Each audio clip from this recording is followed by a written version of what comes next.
cháu cả nó tay gu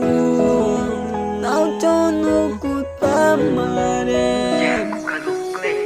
đưa cháu cả nó tay gu ai cũng mặc cái chồng gu nghe chẳng gu đưa cháu cả nó tay gu đưa cháu cả ý đau nua ý chẳng nghe chẳng vào chồng nên là nghe chẳng như đẹp cứ na cũng mà gu chỉ nên chả mà ga cũng đi cũng mà cha và cho na gu ba cho đi gu chỉ nên ga gu đi cũng mà cha và cho na gu nên mà ba cho đi chỉ ơi chỉ cố gắng và cho đi cho mà nên ba chỉ ơi chỉ cố gắng và cho đi cho mà nên ba đưa cháu cả na tay gu ai cũng mặc cái chồng gu nghe chẳng gu đưa cháu cả na tay gu đưa cháu cả ý đau nua ý chẳng nghe chẳng vào chồng nên là nghe chẳng như đẹp cứ na cũng mà gu chỉ nên chả mà ga cũng đi cũng mà cha và cho na gu ba cho đi gu chỉ nên ga gu đi cũng mà cha và cho na gu nên mà ba cho đi chỉ ơi chỉ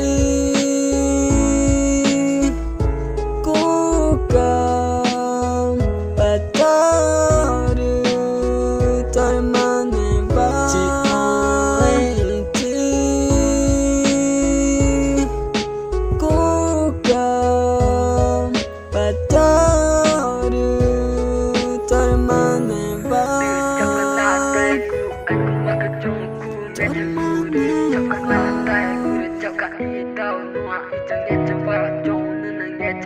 như đẹp cứ na cũng mà gu chỉ nên chả mà ga cũng đi cũng mà cha và cho na gu ba cho đi gu chỉ nên ga gu đi cũng mà cha và cho na gu nên mà ba cho đi chỉ ơi chỉ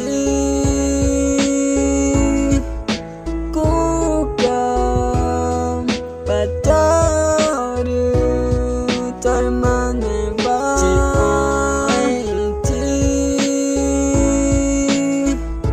cố gắng và cho đi cho mà nên ba